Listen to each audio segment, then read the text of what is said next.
የብልጽግናው አገዛዝ በቀጣዩ ግንቦት ወር አካሂደዋለሁ ያለው ምርጫ ወታደራዊ ምርጫ ከመሆን የዘለለ እንደማይሆን በህዝብ ዘንድም ተቀባይነት እንደማይኖረው ተጠቁሟል። አገዛዙ ካሉት 13 እዞች ውስጥ 9 ያክሉን በአማራ ክልል ላይ አዝምቶ በሚያካሂደው ወታደራዊ ምርጫ ላይ አፋብን አቋም ይዞ በምርጫ አስፈጻሚዎች ላይ እርምጃ ወስዳለሁ ብለዋል። ጉዳዩ ከብልጽግናው አገዛዝ ሴራ፣ ከአማራ ህልውና ትግልና ከኢትዮጵያ ሀገረ መንግስት ዕጣ አኳያ በሰፊው ቃኝተነዋል። በእግረኛ ሰራዊት የታጀቡ የብልጽግና ባለስልጣናት ለወሳኝ ስብሰባ በሚንቀሳቀሱበት ቀጠና ጥቃት ተሰነዘረባቸው። ባለስልጣናቱ ሁለት ተቃራኒ አጀንዳ ይዘው ስብሰባ ለመቀመጥ አቅደው ስብሰባው ተበትነዋል። በሌላ በኩል ፋኖ በአየር ወለድ አባላቱ ላይ በከፈተው የደፈጣ ጥቃት ወታደራዊ ኪሳራ ማድረሱ ታውቋል። የግንባር መረጃዎቻችን ናቸው። ሰዓቱን ጠብቀው ወደ እናንተ ይደርሳሉ።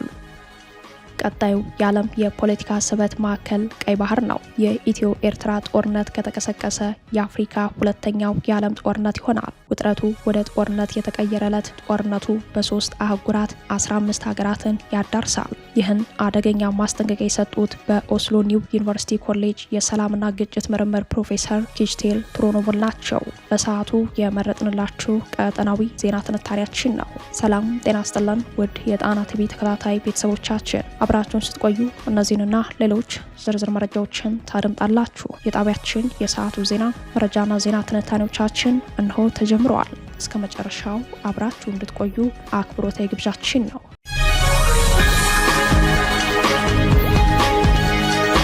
የብልጽግናው አገዛዝ በቀጣዩ ግንቦት ወር አካሂደዋለሁ ያለው ምርጫ ወታደራዊ ምርጫ ከመሆን የዘለለ እንደማይሆን በህዝብ ዘንድም ተቀባይነት እንደማይኖረው ተጠቆመ። የብልጽግናው አገዛዝ በቀጣይ ግንቦት 24 ቀን አካሂደዋለሁ ያለው ምርጫ የስልጣን ህልውናው ጉዳይ በመሆኑ በከፍተኛ ወታደራዊ ስምሪት ምርጫውን ለማድረግ ከወዲሁ ዘመቻዎቹን አጠናክሮ ቀጥሏል። ከጉዳዩ ጋር በተያያዘ አፋብን ባወጣው መግለጫ ምርጫ የኢትዮጵያን መሰረታዊ ችግርን እንደማይፈታና ህዝብን ማደናገሪያ መሆኑን በመግለጽ ምርጫው እንደማይካሄድ ጥሪውን ተላልፎ በሚገኝ አካል ላይም እርምጃ እንደሚወስድ አስታውቋል። በተለይም የብልጽግናው አገዛዝ በህዝብ ብዛቱ በቆዳ ስፋቱና በሀገሪቱ ጥቅል የሀገር ውስጥ ምርት ጂዲፒ ላይ ግዙፍ ተጽዕኖ ባለው በአማራ ክልል ሙሉ ጦርነት አውጆ ሰፊ ቀጠና የሚሸፍነው የወለጋ አራቱም ዞኖች ጉጂና ቦረና እንዲሁም ቀላል ግምት የማይሰጣቸው እንደ አርሲ፣ ባሌና ሀረርጌ ባሉ ቀጠናዎች የጸጥታ ስጋት ባለበት ሁኔታ አካሂደዋለሁ ያለው ምርጫ ቅቡልነት የሌለው በመሆኑ ከአፋብን ማስጠንቀቂያ ባሻገር በህዝብ ዘንድ ቦታ ያለው እንደማይሆን ከወዲሁ በመጠቆም ላይ ነው። ይህ የስጋት መልከታ ከሁለንተናዊ ሁኔታዎች ራሱን የለየውንና በሌላኛው ጦረኛ ኃይል የሚመራውን የትግራይ ሁኔታ ሳይጨምር ነው የሚሉት ተንታኞች እንደ አፋር ያሉ ክልሎች በአዋሳኝነት የጸጥታ ስጋት ተጋሪ መሆናቸው በአፋር ክልልም የምርጫውን ሂደትና ሰላማዊነት አደጋ ላይ እንደሚጥለው ያስረዳሉ። የብልጽግናው አገዛዝ ካሉት 11 እዞችና በመቋቋም ሂደት ላይ ካሉት 2 እዞች በድምሩ 13 እዞች ውስጥ 9ኙ አማራ ተብሎ በታጠረው ክልል እንዳሰፈረ መረጃዎች ያሳያሉ። ለክልሉ የተሰጠው የፌዴራል ወንበር ብዛት 138 ሲሆን ከዚህ ውስጥ በአንዱም ቦታ ምርጫ ባይካሄድ እንኳን ብልጽግና መንግስት ለመመስረት የሚያበቃ ወንበር በሌሎች ክልሎች አገኛለሁ የሚል ስሌት እንዳለው ቢገመትም አገዛዙ በአማራ ክልል ወታደራዊ ምርጫ ለማድረግ እየተንቀሳቀሰ ይገኛል። በክልሉ በአረንጓዴ ቢጫና ቀይ ዞን ደረጃ አካባቢዎችን በመለየት ወታደራዊ ምርጫ ለማድረግ የተዘጋጀው አገዛዙ ከዚህ ሂደት ጎን ለጎን በምርጫ ፖለቲካ ሂደቱ ፋኖን በሽብር ተግባራት ለመፈረጅና ለማስፈረጅ የተቀናጁ ሴራዎችን ሊሰራ የሚችል በመሆኑ ቀጣዩ የትግል ጊዜ ልዩ ጥንቃቄ እንደሚያስፈልገው ተጠቁሟል። በተለይም የአገዛዙ የምርጫ አስፈጻሚ የሚሆኑ ሲቪል አካላት ላይ የሚወሰደው እርምጃ ወደ ግድያ የሚያመራ ከሆነ ጉዳዩ በዓለም አቀፍ ሕጎች ደረጃ የሚታይበት መንገድ የህልውና ትግል ውስጥ ላለው አማራ የሚፈጥረው ገጽታ አደገኛ በመሆኑ እርምጃው በህግ ቁጥጥር ስር አውሎ በፋኖ ነጻ ቀጠናዎች በሚመሰረት የፍርድ ሂደት ተጠያቂነትን የሚያረጋግጥ ቢሆን ይመከራል የሚሉ አስተያየት ሰጪዎች የአገዛዙን ሴራ ለማክሸፍ ፋኖ መንግስታዊ ኃላፊነት ተላብሶ መወጣት እንዳለበት አሳስበዋል። የብልጽግናው አገዛዝ ኦሮሚያ 178፣ ሲዳማ፣ ማዕከላዊ ኢትዮጵያ፣ ደቡብ ምዕራብና ደቡብ ኢትዮጵያ ክልሎች ላይ ደግሞ በጥቅሉ 123 ወንበሮች፣ ሶማሌ፣ 23፣ ቤንሻንጉል 9፣ አፋር 8፣ ጋምቤላ 3፣ ሐረሪ 2፣ ድሬዳዋ 2፣ አዲስ አበባ 23 ወንበሮች ያሉ መሆኑን ተከትሎ ከነዚህ አካባቢዎች ብቻውን ተወዳድሮ አገኘዋለሁ ብሎ ያሰበው ድምጽ ለመንግስታዊ ምስረታ ያበቃኛል የሚል ስሌት ውስጥ ሳይገባ አይቀርም የሚሉት ሌሎች አስተያየት ሰጪዎች በበኩላቸው በአማራ ክልል አካሂደዋለሁ ያለውን ወታደራዊ ምርጫ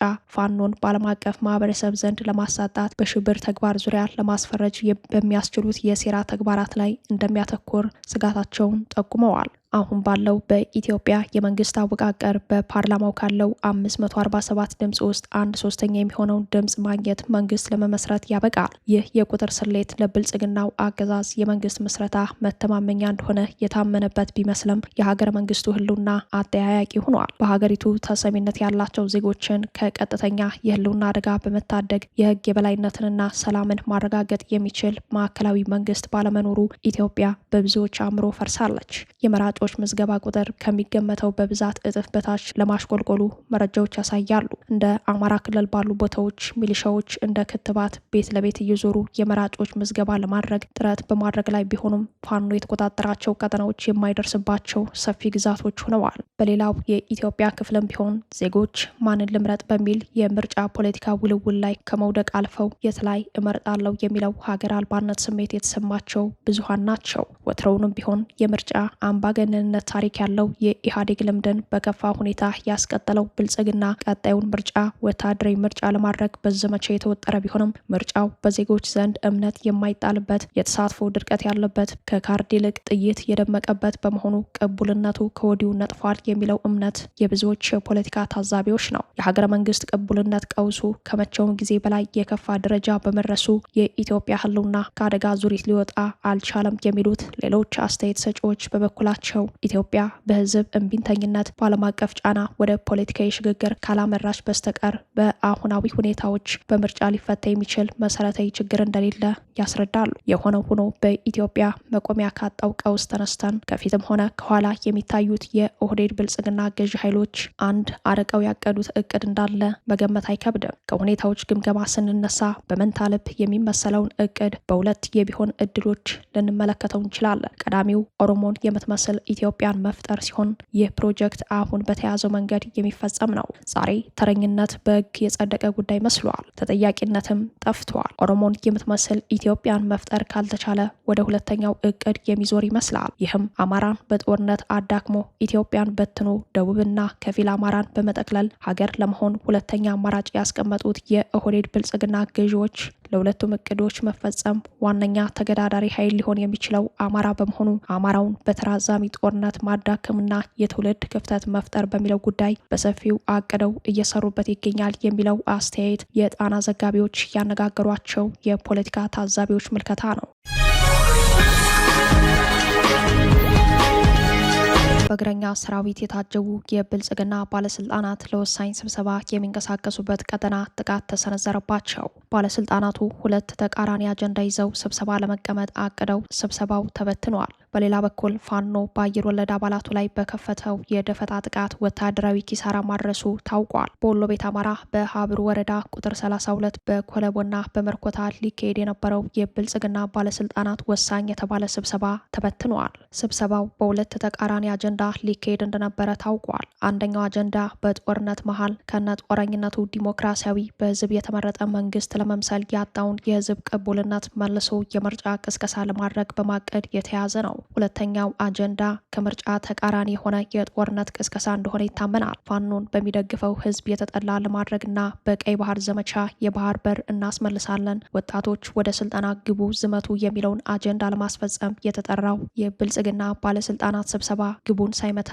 በፋኖ ጥቃት መበተኑ የጣና ዘጋቢ ከአካባቢው ምንጮች አረጋግጧል። የብልጽግና ባለስልጣናት ስብሰባ ለማካሄድ መንቀሳቀሳቸው መረጃው የደረሰው አፋብን ምኒልክ ዕዝ 101ኛ ኮር 35 55ኛ ክፍለ ጦር በሰሜን ወሎ ሀብሩ ወረዳ በኮለቦ ለስብሰባ ከመርሳ በእግረኛ ሰራዊት ታጅቦ በተንቀሳቀሰው የወረዳ ካድሬና ባለስልጣናት ላይ በከፈተው ተኩስ ስብሰባው ግቡን ሳይመታ ተበትኗል ያለው የጣና ዘጋቢ በጥቃቱ ቁጥሩ በውል ያልታወቀ ሰብአዊ ኪሳራ መድረሱን ታውቋል። በሌላ የግንባር መረጃ በሸዋ ቀጠና ወደራ የተባለ አካባቢ ሳሲት አቅራቢያ በተፈጸመ ድንገተኛ ጥቃት የአገዛዙ ሰራዊት ወታደራዊ ኪሳራ አስተናግዷል። የአየር ወለድ አባላቱ ከሳሲት ከተማ ወደ አይሶፊ እንቅስቃሴ እያደረጉ በነበረበት ሰዓት በተፈጸመ ድንገተኛ ጥቃት የአየር ወለድ አባላት ጉዳት ደርሶባቸዋል። በጥቃቱ የደረሰውን ጉዳት በተመለከተ እስካሁን ዝርዝር መረጃ ባይወጣም በአገዛዙ ሰራዊት ላይ ከፍተኛ ኪሳራ መድረሱ ታውቋል። በዚሁ ግንባር በአንኮበር ቀጠና ከአንኮበር ወደ ደረፉ እንቅስቃሴ ላይ በነበሩ ተሽከርካሪዎች ላይ ጥቃት ተፈጽመዋል። በሌላ በኩል የአገዛዙ ሰራዊት ወታደራዊ ኩብለላም ቀጥሏል።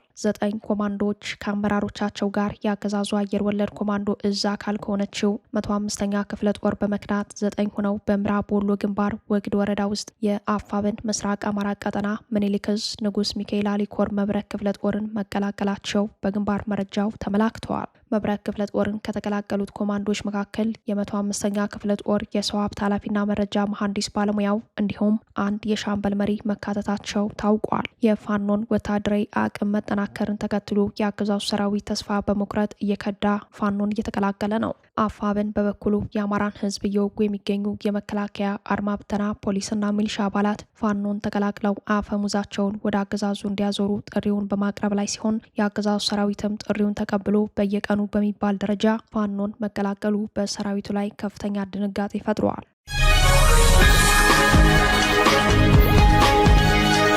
ቀጣዩ የዓለም የፖለቲካ ስበት ማዕከል ቀይ ባህር ነው። የኢትዮ ኤርትራ ጦርነት ከተቀሰቀሰ የአፍሪካ ሁለተኛው የዓለም ጦርነት ይሆናል። ውጥረቱ ወደ ጦርነት የተቀየረ ዕለት ጦርነቱ በ3 አህጉራት 15 ሀገራትን ያዳርሳል። ይህንን አደገኛ ማስጠንቀቂያ የሰጡት በኦስሎ ኒው ዩኒቨርሲቲ ኮሌጅ የሰላምና ግጭት ምርምር ፕሮፌሰር ኪጅቴል ትሮኖቮል ናቸው። ፕሮፌሰሩ ለአናዶሉ በሰጡት ትንተና ከአብይ አህመድና ኢሳያስ አፈወርቂ ጀርባ ያሉ ተሰላፊ ኃይሎችን ከጠቆሙ በኋላ የኢትዮ ኤርትራ ውጥረትን ከ15 ሀገራት ጋር በማያያዝ አሳስበዋል። በአብይና ኢሳያስ አገዛዝ መካከል የቀጠለው የቃላት ጦርነት የኢትዮ ኤርትራን ውጥረት ከፍ እንዳደረገው የተነተኑት ፕሮፌሰሩ በመጨረሻም ውጥረቱ ወደ ጦርነት ካመራ የኢትዮ ኤርትራ ጦርነት የአፍሪካ ሁለተኛው የዓለም ጦርነት ይሆናል ሲሉ ማስጠንቀቂያ መስጠታቸውን ተከትሎ ጉዳዩ መነጋገሪያ ሆኗል። በኢትዮ ኤርትራ መካከል ዳግም ሊቀሰቀስ ጫፍ ላይ የደረሰው ጦርነት ከ10 እስከ 15 የሚደርሱ የ3 አህጉራት ሀገራትን ሊያካትት ይችላል። ይህም ጦርነት የአፍሪካ ሁለተኛው የዓለም ጦርነት ይሆናል ሲሉ የሰላምና ግጭት ጥናት ባለሙያው ፕሮፌሰር ትሮኖቮል ለዘገባው በሰጡት ትንተና አስጠንቅቀዋል። ፕሮፌሰሩ ለቱርክ አናዶሉ የዜና ወኪል በሰጡት ትንተና በሁለቱ ጎረቤት ሀገራት በአብይና ኢሳያስ ገዢዎች መካከል ያለው ውጥረት በከፍተኛ ሁኔታ ከመጨመሩ ጋር ተያይዞ መሪዎቹ ወደ ጦርነት ቢገቡና ጦርነት ቢቀሰቀስ ይህ ጦርነት ቀጠናዊና ዓለም አቀፍ ኃይሎችን ወደ ጦርነቱ ሊያስገባ እንደሚችል ገልጸዋል። ፕሮፌሰሩ ኢትዮጵያና ኤርትራ በ2018 ወደ ድርድር ቀርበው እንደነበር በማስታወስ የአብይና ኢሳያስ ልዩነት በባህር በር ጉዳይ መፈጠሩንና በአሁኑ ሰዓት ሁሉም ኃይሎች ወደ ድንበር ማስጠጋታቸውን የጦርነቱን አይቀሬ ባህሪ ያሳያል ብለዋል። ጦርነቱ ከመቀስቀሱ በፊት ለማስቀረት ዓለም አቀፍ ተዋንያኖች ዲፕሎማሲያዊ ጫናዎችን ማጠናከር እንዳለባቸው የጠየቁት ፕሮፌሰሩ በተለይም የአብይና የኢሳያስ ገዢዎች በአሰብ ቀይ ባህር ጉዳይ ዳግም ለድርድር መቀመጥ እንዳለባቸው ተመራማሪው መክረዋል። ሌሎች ተንታኞች እንደሚያስረዱት በብልጽግናና በአስመራ ገዢዎች መካከል ጦርነቱ ቢቀሰቀስ የረጅም ጊዜ የውክልናና የእርስ በርስ ጦርነት፣ የቀጠናዊ ሀያላን ቀጥተኛ ጣልቃ ገብነት፣ ድንገተኛ የመንግስት ለውጥ ወይም የስርዓት መገርሰስ በሁለቱም ገዢዎች ላይ ሊያጋጥም እንደሚችል በማስረዳት ላይ ናቸው።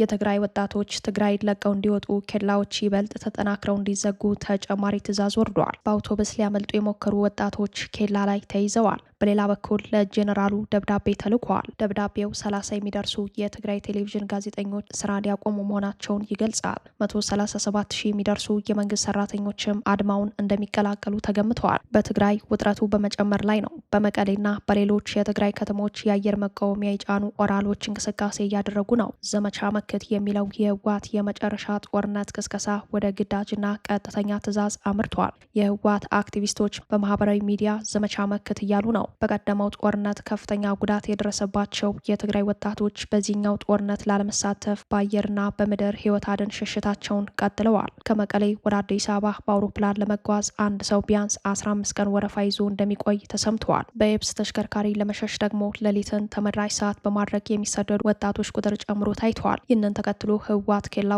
ሙሉ ለሙሉ እንዲዘጉ ተጨማሪ ትዕዛዝ መውረዱን በጉዳዩ ላይ የወጡ ዜናዎች ያመላክታሉ። ተጨማሪ ትዕዛዝ በተላለፈ ሰዓታት ውስጥ በአውቶቡስ ተሳፍረው ወደ አዲስ አበባ ሊያመልጡ የነበሩ በርካታ የትግራይ ወጣቶች ኬላ ሲደርሱ ተይዘው መመለሳቸው ተሰምተዋል። ወጣቶች ወደ ጦር ማሰልጠኛ ካምፕ ሊወሰዱ እንደሚችሉ ተጠቁመዋል። ቁጥጥሩ ከዚህም በላይ እንዲደረግ ትዕዛዝ የተሰጠውም በውድ ያልዘመቱትን በግድ ለማዝመት በተያዘ እቅድ ነው ተብሏል። ይህ በእንዲህ እንዳለ የትግራይ ጊዜ አስተዳደር ፕሬዚዳንት ጀኔራል ታደሰ ወረደ ደብዳቤ ደርሷቸዋል። ደብዳቤውን የጻፉት ከ30 የሚበልጡ የትግራይ ቴሌቪዥን ጋዜጠኞች ናቸው። ጋዜጠኞቹ ስምና ፊርማቸውን አያይዘው መጋቢት 5 ቀን 2018 ዓ.ም ለጊዜያዊ አስተዳደሩ ፕሬዚዳንት ጀኔራል ታደሰ ወረደ በጻፉት ግልጽ ደብዳቤ የካቲት ወር ደሞዛቸው ካልተከፈላቸው ስራ እንደሚያቆሙ ነው ያስታወቁት። ወራዊ ደሞዛቸው ስላልተከፈላቸው የክልሉ ጤና ባለሙያዎችም ደሞዝ ባለማግኘታቸው ለተለያዩ ኢኮኖሚያዊና ማህበራዊ ችግሮች መጋለጣቸውን በማመልከት ደሞዛቸው በአስቸኳይ እንዲከፈላቸው በማህበራቸው በኩል ጠይቀዋል። የትግራይ መምህራን ማህበር በበኩሉ የካቲት ወር ደሞዝ እንዲከፈል ጠይቋል። በርካታ መምህራን ስራቸውን እንዳቆሙ ቀደም ሲል መዘገባችን ይታወሳል። ጉዳዩ ምላሽ ካላገኘ በትግራይ ክልል 137 ሺህ ይደርሳሉ ተብለው የሚገመቱ የመንግስት ሰራተኞች ሙሉ ለሙሉ አድማ ሊወጡ ይችላሉ ተብሏል። ህወሓት በበኩሉ በሌላ በጀት እያንዳንዱ የመንግስት ሰራተኛ ደሞዝ በተከፈለው ጊዜ የአንድ ወር ደሞዙን እንዲያዋጣ በጠየቀው መሰረት ማስገደዱን ይቀጥላል ተብሎ ይጠበቃል።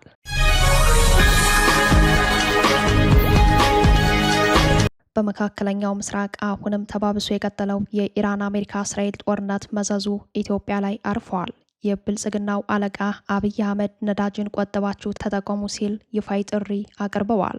የኢራን አሜሪካ እስራኤል ጦርነት ተባብሶ በቀጠለ 3ኛ ሳምንቱን በያዘበት በዚህ ጊዜ የጦረኛው ብልጽግና አለቃ አብይ አህመድ በዛሬው ዕለት በማህበራዊ ትስስር ገጻቸው ላይ ባጋሩት አነጋጋሪ መልእክታቸው የመካከለኛው ምስራቅ ችግር እስኪፈታ ድረስ ነዳጅን በቁጠባ እንጠቀም ሲሉ ጥሪ አቅርበዋል። ጠቅላይ ሚኒስተሩ በመልእክታቸው በመካከለኛው ምስራቅ በተፈጠረው ቀውስ የተነሳ ነዳጅ ገዝተው የሚጠቀሙ ሀገራት እንደ ልብ ለማግኘት ተቸግረዋል። በመሆኑም ችግሩ ተፈትኖ ወደ መደበኛው የነዳጅ አቅርቦት ስርዓት እስክንመለስ ድረስ ነዳጅን በቁጠባና ለመሰረታዊ ነገሮች ቅድሚያ በመስጠት መጠቀም ይኖርብናል። የነዳጅ አከፋፋዮች፣ ማደያዎችና ተጠቃሚዎች ነዳጅን በቁጠባ ለመሰረታዊ ነገሮች ቅድሚያ በመስጠት ሁላችንም በኃላፊነት ስሜት እንድንጠቀም ለማሳሰብ እወዳለሁ ብለዋል። የመካከለኛው ምስራቅ ጦርነት ወደ ምስራቅ አፍሪካ የመስፋት እድሉ ሰፊ ሆኖ በስጋት እየተተነተነ ባለበት በዚህ ጊዜ አብይ አህመድ ባስቀጠሉት የሀገር ውስጥ ጦርነትና በዚሁ የቀይ ባህር ቀጠና አሰብን ማዕከል አድርገው እያዋለዱት ያለው ድንበር ተሻጋሪ ጦርነት ኢትዮጵያን ይበልጥ አደጋ ላይ መጣሉ አይቀርም። የኢትዮጵያን ብሔራዊ ጥቅም ከማስጠበቅ ይልቅ የኤምሬቶችን የቀይ ባህር የበላይነት ፍላጎት ይዞ የሚንቀሳቀሰው የብልጽግናው አገዛዝ ለኢትዮጵያውያንና ለቀጠናው ስጋት ሆኗል። በአሁኑ ሰዓት እንደ ዓለም ከባድ አደጋ ሆኖ ከቀጠለው የሀያላን ጦርነት ላይ የብልጽግና ጦረኝነት ሲጨመርበት ኢትዮጵያውያን አስቀድሞ ከገጠማቸው መልከ ብዙ ቀውስ ላይ ከባድ ፈተና ለመጋፈጥ ተፈርዶባቸዋል። አውዳሚ ጦርነቱን ያስቀጠሉት አብይ እንዲህ ያለ ጥሪ ማቅረባቸውም የመጪውን ጊዜ ፈተና ከወዲሁ ያሳየ ሆኗል። በመካከለኛው ምስራቅ በቀጠለው ጦርነት ምክንያት በኢትዮጵያ የነዳጅ ችግር ከነበረበት ይበልጥ የተባባሰ ሲሆን ህገወጥ የነዳጅ ግብይት በበርካታ የሀገሪቱ አካባቢዎች ተስፋፍቶ በሊትር እስከ 500 ብር እየተሸጠ ይገኛል። የብልጽግናው አገዛዝ በበኩሉ የመጋቢት ወር የነዳጅ ምርቶች የችርቻሮ መሸጫ ዋጋ ላይ ጭማሪ አድርጓል።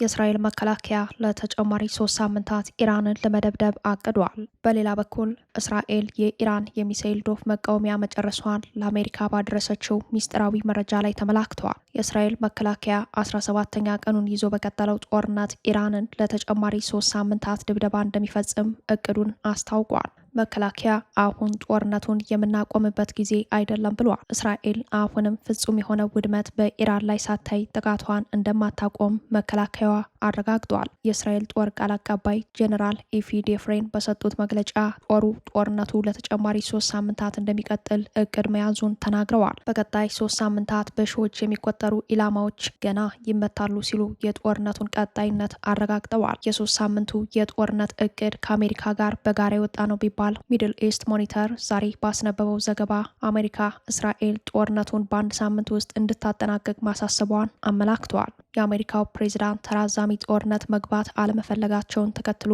የተሰጠ ማሳሰቢያ ነው ቢባልም እስራኤል ይህንን ማሳሰቢያ ተግባራዊ የምታደርግ አትመስልም። የእስራኤል ጄኔራሉ በመከላከያ ኃይሉ ስም በሰጠው ተከታታይ መግለጫዎች የአይሁድ በዓል እስኪያልፍ ገና እንዋጋለን ሲሉ ተሰምተዋል። ጄኔራሎቹ ካስፈለገ ከ3 ሳምንታት በኋላም እቅዳችንን እንከልሳለን ሲሉ ጦርነቱ ገና ማለቂያ እንደሌለው በመግለጽ ላይ ናቸው። የእስራኤል ጦርነቱን የሚያየው ከጊዜ አንጻር ሳይሆን ካስቀመጠው ዋና ግብ አንጻር ነው። ግባችን ካልተሳካ ጊዜው ለውጥ የለውም የሚል ምላሽ ያላቸው ጄኔራሎቹ ለአሜሪካ ማሳሰቢያ ቦታ እንደማይሰጡ በመታየት ላይ ናቸው። እንዲያም ሆኖ እስራኤል ከኢራን የሚተኮሱ ሚሳኤልና ድሮኖችን የምታከሽፍበት ትጥቅ መመናመኑን ለአሜሪካ ማሳወቋን ሾልኮ በወጣው ሚስጥራዊ መረጃ ላይ ተመላክተዋል። እንደ መረጃው እስራኤል በተለይም የባላስቲክ ሚሳኤል አክሻፊዎች በከፍተኛ ሁኔታ እጥረት ገጥሟት ለአሜሪካ ሪፖርት አድርጋለች። ባለፈው ሳምንት ከሂዝቦላ የተተኮሱ 200 ሚሳኤልና በርካታ ድሮኖች የእስራኤል ዝነኛው አይረንዶም የመከላከያ ስርዓት ሊያስቆማቸው አለመቻሉ፣ የጥቃት የቅድመ ማስጠንቀቂያ ደወል አለመደወሉ እስራኤላውያንን በእጅጉ ያስጨነቀ ነበር። ጦሩ ክስተቱን በተመለከተ ምርመራ አድርጋለሁ ቢልም ተንታኞች የአየር መከላከያው ስርዓት የመልሶ ተተኳሽ እጥረት ውስጥ ለመግባቱ ማስረጃ ነው ብለዋል። በሳምንቱ የወጣው ይህ ሪፖርት የተንታኞቹን ግምት አጠናክሯል። እስራኤል ጸረ ሚሳኤልና ድሮን ትጥቅ አንሷታል።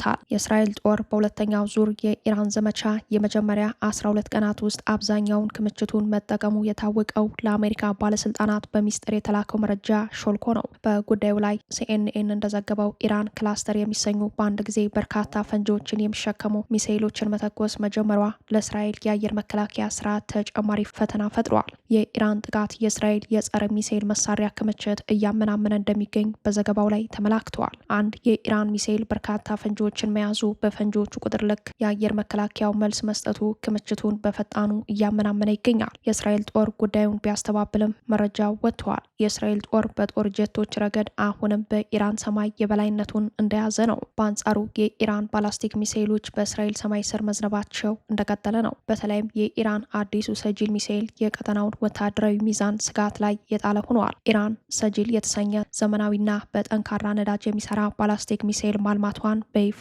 እወቁልኝ ብላለች። ይህም እስራኤል ጦርነቱን እንድታራዝመው ተጨማሪ ምክንያት እንድታገኝ ያደርጋል የሚሉት ተንታኞች ዋሽንግተን ለቴል አቪቭ የሰጠችውን ጦርነቱን በአንድ ሳምንት ጨርሱ የሚል ማሳሰቢያ ውድቅ ለማድረግ በቂ ምክንያት እንደሚሆን ያስረዳሉ። ኢራን ከሰሞኑ ይፋ ያደረገችው አዲሱ ሚሳኤል የጠንካራ ነዳጅ ቴክኖሎጂ ሚሳኤሉን በደቂቃዎች ውስጥ ለተኩስ ዝግጁ እንዲሆን ያስችለዋል የተባለ ሲሆን ሚሳኤሉ በተንቀሳቃሽ ተሽከርካሪ ላይ የሚጫን በመሆኑ በተፋላሚ ኃይሉ ወይንም ኢላማ በተደረገው አካል የመከላከያ ራዳር በቀላሉ አይታወቅም። ይህ ቴክኖሎጂ የኢራንን የማጥቃት አቅም በማሳደግ የቀጠናውን ወታደራዊ ሚዛን እንደሚቀይረው ተገምተዋል። ይህም እስራኤል ኢራንን ለማንበርከክ በምታደርገው ጦርነት ቀጣይነት ላይ በእጅጉ የተመቸ ምክንያት ሆነዋል። ክቡራትና ክቡራን ቤተሰቦቻችን ለሰዓቱ የተሰናዱት መረጃዎቻችን የተከታተሏችኋቸውን ይመስሉ ነበር። አብራችሁን ስለቆያችሁ ልባዊ ምስጋናችን ይድረሳችሁ እያለን የጣና ቲቪ ወቅታዊ ዜናዎች፣ ትንታኔዎችና ልዩ ልዩ ፕሮግራሞች እንዲደርሷችሁ ቻናላችን ሰብስክራይብ በማድረግ ቤተሰብ ሆኖ በተሳትፎ የትግል ሚዲያውን እንዲያጠናክሩ ጥሪያችን እናቀርባል። ጣና ቲቪ ከሀቅ ጋር